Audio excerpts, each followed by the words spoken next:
Match week 2 of this Premier League season was very revealing, in some ways more so than match week 1. Plenty of goals in the 10 games, a few red cards, which we always love to see, as well as a new stadium. Let's dive into it. It started on Friday as West Ham faced Chelsea. The hosts made just one change with Thomas Soucek in for Guido Rodriguez, meaning I got the 11 right. Chelsea brought in Malo Gusto for Reece James and Tosin Adraboyo for Josh Achiampong. Esteval replaced Jamie Gittens, while Liam Delap came in for Cole Palmer, with Joao Pedro dropping in the hole. I foresaw Adraboyo and Esteval, but not Gusto and Delap. Early on, Lucas Paquetá had a long-range effort, and the amount of swerve on it fooled Robert Sanchez to give West Ham the lead. A corner was headed on by Marc Cucurella to Pedro, who had a free header. Jean-Claire Todibo pulled it back to Maximilian Kilman, whose shot was blocked, but it fell to Niklas Füllkrug, who powered it past Sanchez. However, Todibo was offside in the build-up and VAR disallowed it. El Hadji Malik Diouf put Paquetá into a bit of pressure, and Trevor Chalobah muscled him off the ball.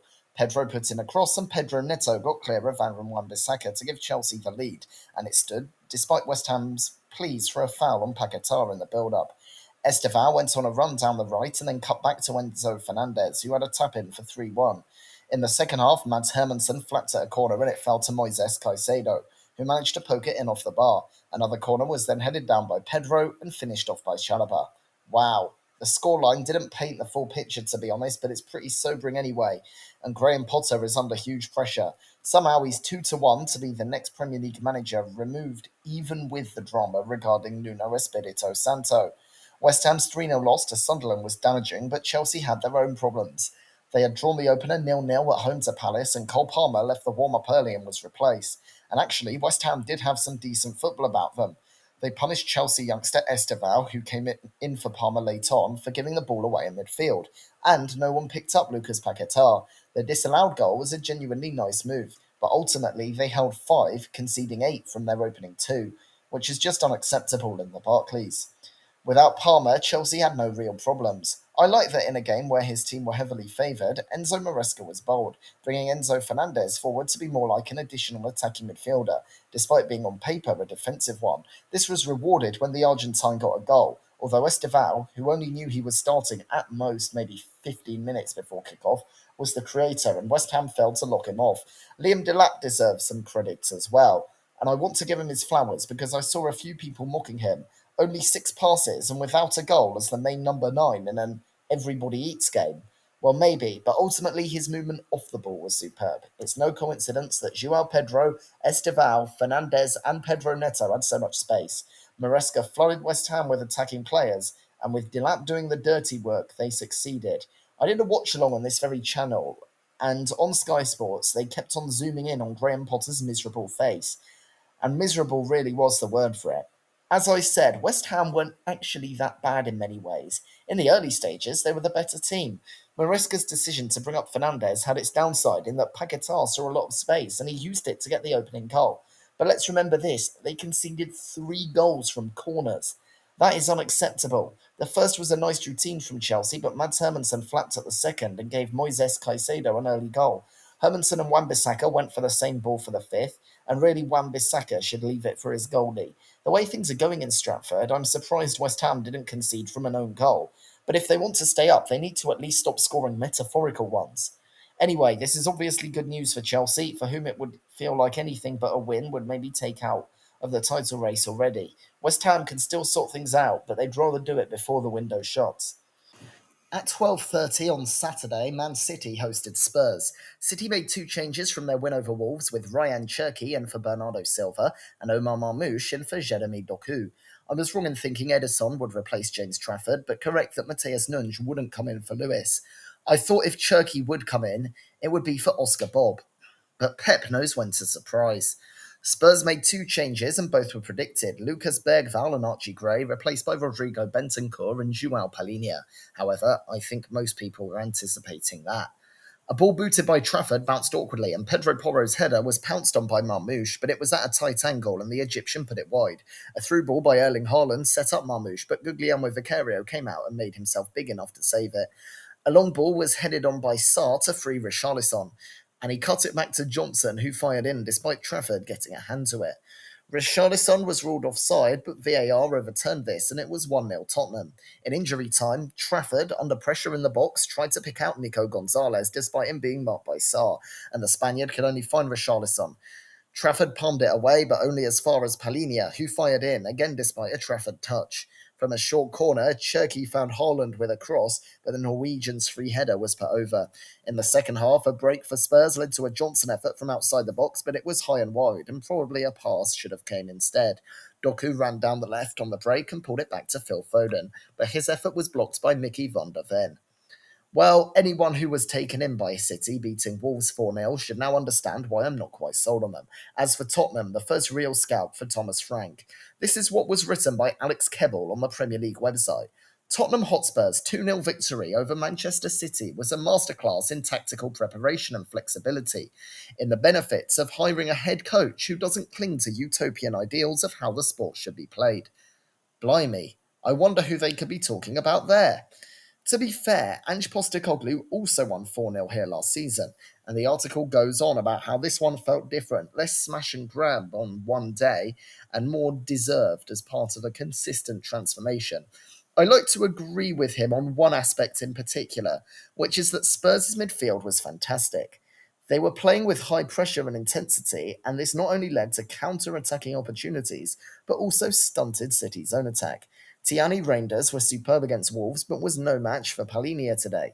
They are two different profiles of player, but it was Frank that made the switch, including the more defensive duo of Palinia and Rodrigo Bentancur, compared to last week's win over Burnley. They won the physical battle and stopped City's creative players like Reinders and Cherky, and it also led to them scoring the first goal on the break and the second by forcing an error from James Trafford.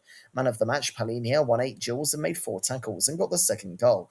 A word on Trafford, which is basically, don't worry about him. He made a mistake adapting, but he had a good debut against Wolves. I'm a bit surprised they started him right now, but Pep Guardiola sees him as the future, and if they are going to rebuild, I understand it. He just can't make them a habit. It's been said to death how goalies have to take risks. This time he should have just cleared it due to lack of options, but that's football. As for City in general, I said in my league predictions that they were probably still a team making the transition, and I think a lot of people got sucked in by a genuinely awesome performance against a very weak Wolverhampton Wanderers. I just think that they may have been a bit too positive against Spurs, with the decision to play both Rangers and Cherky backfiring. Man City is still going into a new era, and they have to figure out how things will work in it. They still have a fantastic bunch of players. Phil Foden, Rodri, Bernardo Silva, Jeremy Doku, and Nathan Ake came off the bench. But the days where they look flawless are done. As for Spurs, Kebbel made an interesting point, which I will paraphrase. Jose Mourinho and Antonio Conte were negative in big games, while Ange Postecoglou was utopian. With Frank, they may have finally found someone who can mix pragmatism with positivity. I think Spurs fans are right to be excited with 6 points from the opening two, but previous false dawns will make that optimism tinged with caution. On to the 3 p.m. kickoffs as Bournemouth hosted Wolves. As I expected, Bournemouth went with the same team that lost 4-2 to Liverpool, with Adam Smith keeping his place, added David Brooks over the new signings. For Wolves, I thought Jean-Rickner Bellegarde would leave the front three, but did not foresee him being moved back to replace Andre in midfield. I did get that front three correct, with John Arias replacing Bellegarde, but Marshall Manetzi staying in over Fer Lopez. Early on, an Adrien Truffert cross missed everyone, but David Brooks put it over. From the goal kick, it went all the way to Manetzi, but his effort was also fired over. Adams caught Bellegarde in his own final third. Antoine Semenyo played it out wide to Marcus Tavernier, and his shot was deflected in off the crossbar by Emmanuel Agbadou. A Brooks cross found Semenyo, but he hit the bar from point-blank range. Kiana Hoover put a cross in himself, but Jurgen Strand Larsen's effort was saved by George Petrovic. In the second half, a through ball by Brooks unlocked Evan Nilsson, and when he was through on goal, Tochi Gomes brought him down, leading to a red card. Another Brooks cross found Evan Nilsson, who played it back to Semenyo, who fired over. Amin Adli ran down the right and found Evan Nilsson, who in turn found Tyler Adams, whose long-range effort was saved by Sarr. It finished 1-0. Bournemouth looked strong this game, which had a high intensity and was a bit of a throwback in its back and forth nature. In a way, it was a Barclays era classic, in the wrong era, full of crosses and stylish dribbles. Anyway, I feel quite vindicated in my outlooks for both teams. Bournemouth got a clean sheet and looked fine without Dean Huijsen, Milos Kerkez, and Ilya Zabarnyi. In fact, Adrian Truffert, the replacement for Kerkez, looks really good going forward, with Bournemouth love in a fullback. I thought they'd be fine without them, and they did look fine. They got the home win and created a fair few chances. Wolves, on the other hand, looked shot without Mateus Cunha, Nelson Semedo, and Ryan Ait-Nouri. Cunha and Ait-Nouri had a part in 59% of their goals last season, and Wolves have just one expected goal and no actual goals in their two games. Basically, they aren't very good. Other teams have their issues, and the window is still open, but it is really looking shaky at Molineux. We'll see. They have had some good chances and started with two tough games, but of what I have seen, there hasn't been much that has changed my opinion of them from the outset. Brentford hosted Aston Villa. I got two of Brentford's changes right. Jordan Henderson in for Matthias Jensen and Mikael Damsgaard in for Anthony Milambo. Though I also got Kevin Schade correct, I thought he would replace Keane Lewis Potter. In a way he did, but Lewis Potter dropped to the defence to replace Rico Henry, something I didn't think of. I also didn't think Dango Ouattara would be ready to start over Fabio Carvalho. For Villa, I thought they might change to a back three, but instead they kept their formation and only went with like-for-like changes. Pau Torres in for the suspended Desiree Konsa, and Emiliano Martinez returning from his own, replacing Marco Bizzo. I thought Ian Matson would replace Luca Digne, but he didn't, and I thought Lamar Bogard would come in for Amadou Onana in the back three change, which didn't happen. Damsgaard showed some great feet in the box to set up a shot, but put it wide. A long ball by Quillan Kelleher, headed on by Igor Thiago, found Ouattara clear. His first effort was saved by Martinez, but he put the rebound in. A short corner found John McGinn, but his low effort was saved by Kelleher. A long throw-in was flapped at by Martinez and volleyed in off the bar by Damsgaard. However, Nathan Collins collided with the Argentine and it was ruled out. Morgan Rogers had the ball in space, but Michael Coyote got in the way of his shot. A cross was headed down by Rogers into the path of Emiliano Buendia, but his overhead kick went over. It finished 1-0 to Brentford. Another 1-0 home win. And after they were rubbish against Forest, I can take some comfort after being bullish about Brentford. It's always nice for a new signing to get off the mark, and Brentford will be happy it was Ouattara who got his first goal. Brentford were dominant in the first half, and I hope people will temper their expectations about this side. Look at that starting 11. Are they really not better than three teams in this division? Let's be real.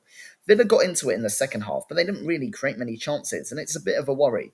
They were dominated in the first half against Newcastle as well, and I wonder if they're trying the second half FC gimmick I remember being associated with Arsenal for a bit, sitting back in the first half and hoping the opposition tires out. I doubt it, but Villa are starting to look a bit stale, having not scored a goal yet this season. I feel like they need some new signings to freshen it up a bit, because they still have the core of a good team. They are aging though, with 8 of their starting 11 aged 28 or more. They were squeezed in the middle by Brentford, and as they are quite narrow, this cost them big time. I might be happy with Brentford, but I'm not sure I like Aston Villa, despite predicting them to be 5th this season. Spurs, who I put 7th, look a lot better than them, for instance. Burnley hosted Sunderland and made one change. I did predict them changing to a back four and thus dropping Oliver Sonner, but it was Jakob Brun Larsen, not Marcus Edwards, who replaced him. For Sunderland, as I predicted, Omar Alderete replaced Jensen Selt for their only change from the win over West Ham. An early chance came when Daniel Ballard headed it on to Eliezer Mayenda, but his point-blank shot was straight at Martin Dubravka. A wonderful through ball by Simon Adingra found Chemdin Talbi, who dinked it over Dubravka but wide. Lyle Foster brought down Silt and his shot was deflected in off Aldereste. However, the goal was disallowed by VAR for the foul. Adingra slapped Hannibal Mabry trying to stop a quick throw-in and was booked. VAR did have a look but only upheld the yellow. In injury time, Mabry found Jadon Anthony but his header was wide. In the second half, an Anthony backheel found Cullen who found the bottom corner to give Burnley the lead. Later on, Cullen lofted a through ball to Anthony, who rounded Robin Roofs and fired in. Burnley won 2-0, and with the salience of having a good relegation fight, not involving just the 3 promoted teams going down without really looking like anything else, people are happy that all 3 of them already have a win. But I'm not sure. The best way for that to happen is for one such team to just be really good, at least relatively so, but this brings Sunderland down to earth. I did say that we shouldn't read too much over the West Ham game, where they were better, but the whole thing looked like a scriptwriter's dream, helped by a great atmosphere and terrible West Ham goalkeeping. If a team was to stay up, they probably wouldn't lose to Burnley. And for the Clarets, I would urge the same caution. Both teams made chances, and if this was in the Championship, we would probably talk about how great Burnley were. But now this is a Premier League game, and they still need a lot of points in their remaining 36 games to stay up. But obviously, the link up between Cullen and Anthony was the key part, with both assisting the other and the second goal being wonderful. Burnley were the better team and deserved the win, but it doesn't stop me from wondering whether this will translate to more consistent success. Anyway, they should enjoy it and gear up for tougher games to come. I basically think this will be a tricky, long season for both these teams. Arsenal hosted Leeds in the half-5 kickoff. As expected, the Gunners made two changes, with Yuri and Timber replacing Ben White and Noni Madueke in for Bukayo Saka. I was correct that Ricardo Calafiori would stay in ahead of Miles Lewis-Skelly. I also got the Leeds team right, with Ilya Gruev in for Ethan Ampadu as the only switch from their win over Everton.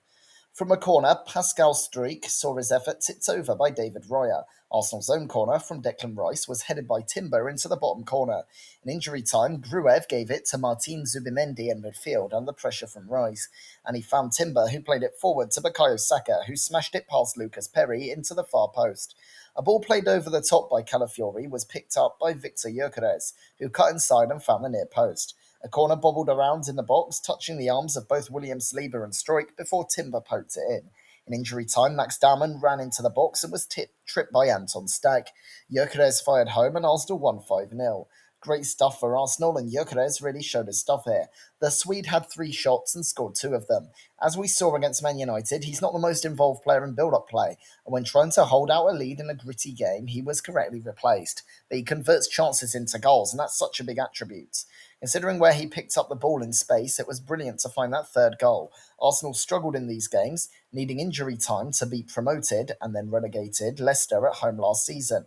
This is where Gyökeres will make the difference. Of course, it didn't really matter here, as Arsenal were already 2-0 up and looked all over Leeds, who were passengers in this one. There have now been 3 goals from corners this season for them, and though an average of 1.5 per game won't be kept up, they'll be happy if they can bag a few more, while Saka and Gyökeres both had quality goals before youngster Dowman earned a penalty, continuing a trend from pre-season. Basically a really good day for Arsenal. As for Leeds, a reality check about just how hard the Premier League is after a brilliant opening day win, but few games will be quite this hard. It's not nice to lose 5-0, and by the end it felt like an exhibition, but it's too early to judge them one way or the other. On to Sunday then, and at 2 p.m, Crystal Palace hosted Nottingham Forest. Palace had a midweek game, but compared to their last in the Prem, I predicted one change, with Justin Devaney beating Odson Edouard to take Eberechi Eze's place, and that's exactly what happened. Even less surprising was that Forest decided to go unchanged from their impressive win over Brentford. Will Hughes played it forward to Jean-Philippe Mateta, with a Frenchman earning a save from Matt Sells.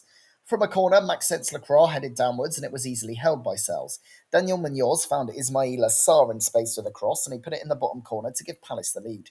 In injury time, a free kick crossed in was headed by Gay, needing a save by Sells as the last touch of the first half. In the second, Dan Ndoye's smart through ball found Callum Hudson-Odoi, who fired in despite a touch from Dean Henderson. In injury time, another through ball found Igor Jesus, but he hit the post. Amari Hutchinson then fired over. A loose ball then found Hutchinson, but he was stretching and put it too high once more. A draw between these two teams just feels right. Despite having very good seasons last time, they are really associated with a middling level of performance in the league. Palace probably had the better of the chances, especially in the first half, but a brilliant through ball by Ndoye gave Forest a leveller through Hudson-Odoi. Brilliant stuff, and although I was lukewarm on Ndoye at best since he joined, he has proven me wrong in a brilliant first 2 games against teams from the capital. Nuno Espirito Santo's position was thrown into a bit of doubt, but it looks like things may be overcome. As for Palace, a 1-1 draw at home to Forest is quite hard to analyse. They now have 3 draws from their opening 4 games, including 2 from 2 in the league, but things still look positive. Their attack still did quite well and created chances without Eberechi Eze. With all the chaos going on at both clubs with European competition and at Forest with Espirito Santo's press conference in which he said his relationship with owner Evangelos Marinakis had taken a hit and Palace with Eze leaving and Mark Gay still linked with a move away, both teams played well and put in a decent performance with some real quality on the pitch. Nothing, though, suggests that these two are better than the mid-table finish I predicted them to end up in. Also at 2, Everton hosted Brighton. They made 2 changes with Jack Grealish and Tieno Barry and for Charlie Alcaraz and Beto. I also had Dwight McNeil in for Tim Iroegbenam as part of a switch to a back 3, but this didn't happen and David Moyes stuck with the back 4. Brighton only made one change, which I didn't think would happen. Danny Welbeck replaced Jorginho Ruta. I was right that Yankuba Minte would keep his spot though. A long ball from Bart Verbruggen was pounced on by Kaoru Mitoma, who took it up and then hit a volley which hit the bar on its way over. Minte bit Idrissa Gueye, but his cutback was just behind Welbeck, who had to stretch and put it over. Grealish ran down the left and did a cutback of his own, finding Iliman Ndiaye, who gave Everton the lead. A long-range effort from Jan Paul van Hecke took a big deflection off of Grealish and hit the post. In injury time, a loose ball by James Tarkowski saw Matt O'Reilly try to round Jordan Pickford, but he managed to save the Danes' effort. In the second half, a brilliant effort from outside the box by James Garner flew past Verbruggen despite him getting a hand to it. Yassin Ayari cut inside the box, but it was straight at Pickford. An effort by Minter hit Kiernan Dewsbury Hall's hand, leading to a penalty. From it, up stepped Welbeck, but Pickford dived to his left and saved it. Everton won their first ever game at Hill Dickinson Stadium, and it was also a full debut for Grealish. The Man City loanee was fantastic, assisting both goals, and the first in particular felt at least as much down to him as the goalscorer Ndiaye. He also won 6 duels and had 7 recoveries and 3 tackles, doing the defensive chores as much as the attacking ones. Everton were rubbish without him last week against Leeds and only really showed impetus when he came on. Brighton are a good side and they will be happy to beat them 2-0 with some good attacking play, especially from Grealish. On the other hand, I'm still not completely convinced as they did ride their luck a bit at times. As for Brighton, they look like joining Villa in the list of real duds so far this season. There are teams that are worse than them, but teams like West Ham were expected to be a bit rubbish. Brighton and Villa you have high hopes for. Perhaps excepting Wolves, they look hurt the most by the transfer window, and they need to act quick to find a top striker now that Joao Pedro is gone. In 3 hours of football, against good but not infallible opposition in Fulham and Everton, they have scored 1 goal, and that was from a penalty. Today they couldn't even score from that, with Rutter out and Welbeck replacing him. Their build-up play is genuinely fine, at times even quite good, but you have to have someone that puts it in, or you end up missing out on a lot of points. Mitoma, Minter, Welbeck, O'Reilly all had chances, but none took them. Pound for pound, Brighton's team is doubtless better than Everton's. If you did a combined 11, you would probably have more seagulls. But the difference between the two teams was that Everton could make the magic happen, mostly through Grealish, but also Garner's brilliant strike. Brighton need to put it in the onion bag, and they have already lost 5 points in the hunt to return to Europe. In the half-4 kick-off, Fulham hosted Man United. I predicted Ryan Sessegnon coming in for Jorge Cuenca and Rodrigo Muniz replacing Raul Jimenez, but I didn't see Timothy Castagna replacing Harry Wilson. I did correctly foresee Josh King keeping his spot ahead of Emile Smith-Rowe. I predicted United would make 3 changes, but they only made 1, with Amad Diallo replacing Dio Dallo. Mason Mount and Altay Bayindir kept their spot ahead of Benjamin Sheshko and Andre Onana, despite my predictions. Patrick Dorgu ran down the left and found Mount, who set up Mateus Cunha, who hit the post. Diallo's follow-up was blocked. A long ball by Bayindir was tapped down by Cunha, but his effort was saved by Bernd Leno. A corner was only half cleared and Alex Iwobi's effort was pushed behind by Bayindir. From United's own corner, Calvin Bassey threw Mount to the ground and a penalty was given after VAR. However, Bruno Fernandes fired over. In the second half, another corner by Brian Mbeumo was headed on by Lenny Yoro, who pushed Bassey out of the way. It deflected off of Muniz for an own goal. An Iwobi cross went past its intended target, but Smith-Rowe pounced to poke in the equaliser. From a corner, Harry Maguire headed wide. It finished 1-1. The rebuild still looks far from complete for United. Fulham were quite clever, bringing Sessegnon up to have a virtual back 3, and this gave Fulham an advantage in midfield, also shutting down Man U's attacking options. Alex Iwobi in particular found plenty of space in this system. The gaps in midfield for United allowed Fulham to pounce and create opportunities. The goal came when Iwobi pressed Dio Dallo, who had nowhere to go. United did look good at the start, and they can be a bit disappointed not to win, with Mount, Cunha and Mbeumo all having chances. You wonder if that penalty went in, whether United would have just been able to get an easy enough win. However, they need their big money forwards to turn attacking impetus into goals quick, with their only goal so far being an own goal from a corner. Meanwhile, Smith-Rowe has been benched for Josh King, but has surely made a big case to be back in the starting 11 with that goal. He also won the corner that led to Fulham's equaliser against Brighton. Overall, this didn't really change my opinion. Fulham are a good, but to be honest, unremarkable mid-table team, while United are looking more positive, but still not the finished article. Finally, Newcastle hosted Liverpool on Monday night. As expected, Newcastle stuck with the back four and the same team that they used in their draw away to Villa. Liverpool made a couple of changes. Jeremy Frimpong was replaced by Dominic Szoboszlai, while the Hungarian's partner in the hole, Curtis Jones, on the bench. The vacancies were filled by Ryan Gravenberch and Alexis McAllister. A cross by Harvey Barnes was headed over by Anthony Gordon. A low-driven Gravenberch effort from about 20 metres out wrong-footed Nick Pope and gave Liverpool the lead off the post. Gordon dove in on Virgil van Dijk and was booked, but after VAR showed the extent of the contact, it was upgraded to a red card. In the second half, Cody Gakpo's effort was blocked, but then he laid it off to Hugo Ekitike, who fired in low and in off the post. A cross by Tino Livramento was headed in by Bruno Guimaraes as the Brazilian showed greater strength than Milos Kerkez and Alisson Becker could only get a hand to it. A long ball by Pope went all the way to William Osula and he poked it in despite Alisson again getting contact. In injury time, a Mohamed Salah ball was dummied by Szoboszlai to unlock the unmarked Rio Ungamoa, who fired past Pope for the winner. Liverpool won it 3-2. Another late win for Liverpool, where the fundamentals are massively in question, but they got 3 points. At first, it was all Newcastle, but it felt similar to their 0-0 draw against a 10-man Aston Villa. All of the ball, no end product. It felt like it was going to be the Alexander Isak story again, especially when a Gravenberch effort gave Liverpool the lead against a run of play. The same questions remain relevant. For all of the possession and attacking initiative they had, why couldn't they score? When their best chance, a Gordon header, went over, Sky Sports co-commentator Chris Sutton said, "If that's Alexander Isak, I suspect he buries that." But thankfully, we had something else to talk about. With a few minutes before the break, Newcastle lost their heads. Firstly, Dan Burn got booked for a foul on Salah, and then Gordon dove in on Van Dijk.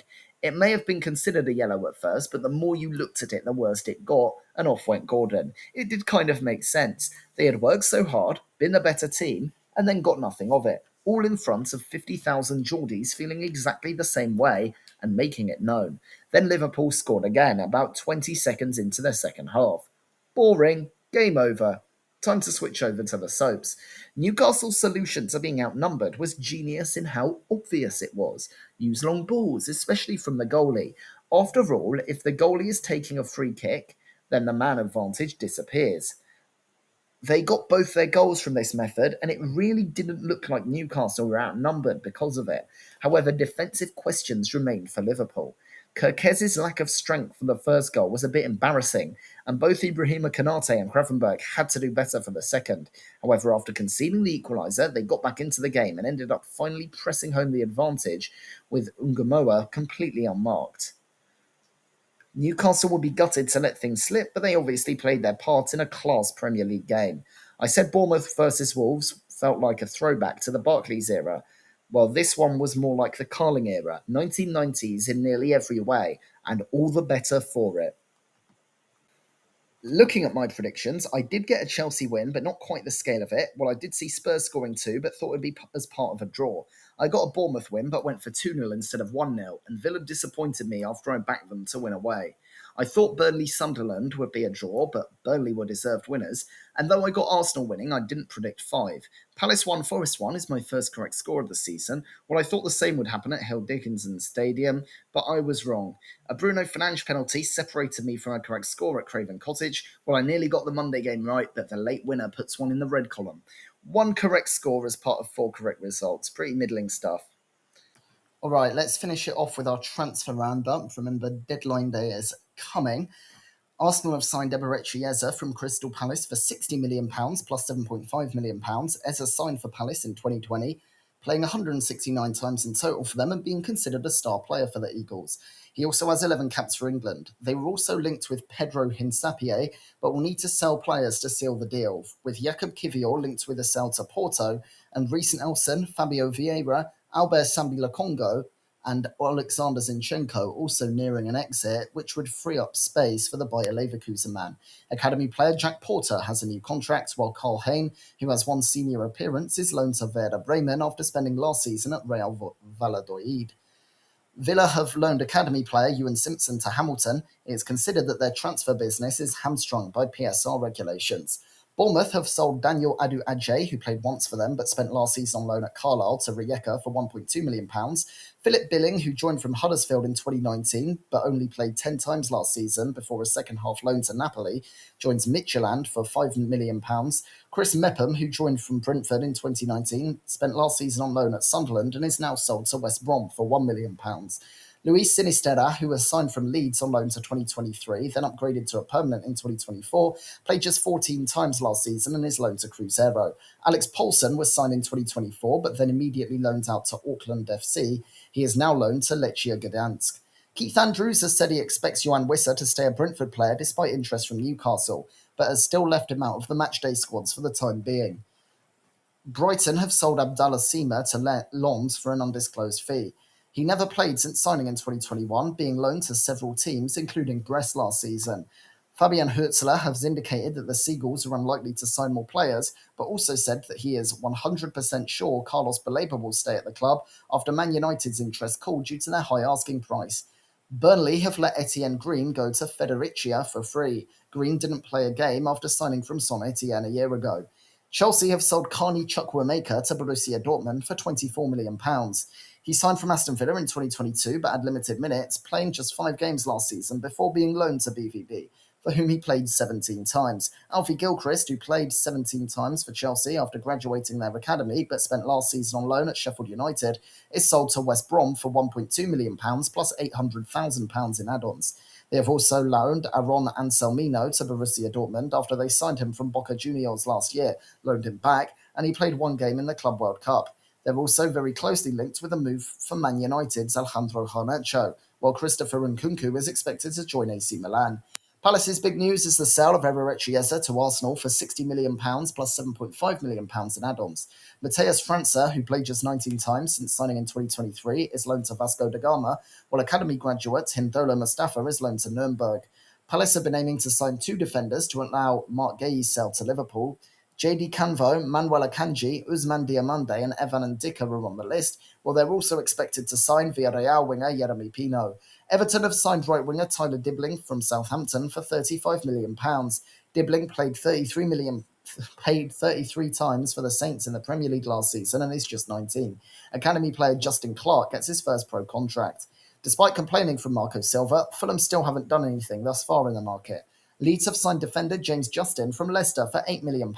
Justin, who has 1 England cap, is a long-time Foxes player, having joined in 2019 and played 39 times for them last season. Sam Greenwood, who played 35 times since graduating from the academy but spent last season on loan at Preston, is sold to Pagogne Szczecin for an undisclosed fee, while Patrick Bamford, who joined in 2018 but played only 18 times last season as a rotation player, is released. Isaac Schmidt, who was signed a year ago, played just 14 times and is loaned to Werder Bremen, while Lagi Ramazani, who was signed a year ago and has 31 appearances, is loaned to Valencia. Liverpool have loaned academy graduate James Balagizi to Forest Green, with the youngster yet to make a Liverpool appearance. Meanwhile, James McConnell, who's played 13 times for them, was loaned to Ajax and given a new contract. Mark Guehi could join if Palace signed 2 replacements, while the Reds are expected to put in another bid for Newcastle's Alexander Isak. Man City have sold academy player True Grant to Stoke, but no other activity has occurred. Man United are expected to sell Alejandro Garnacho to Chelsea, however they have rejected a loan request from Kobe Mainu, despite interest from Napoli and others wanting him to fight for his place. Newcastle have loaned Matt Targett, who played just 5 times last season, to Middlesbrough, and sold academy player Garan Qual to Sparta Prague.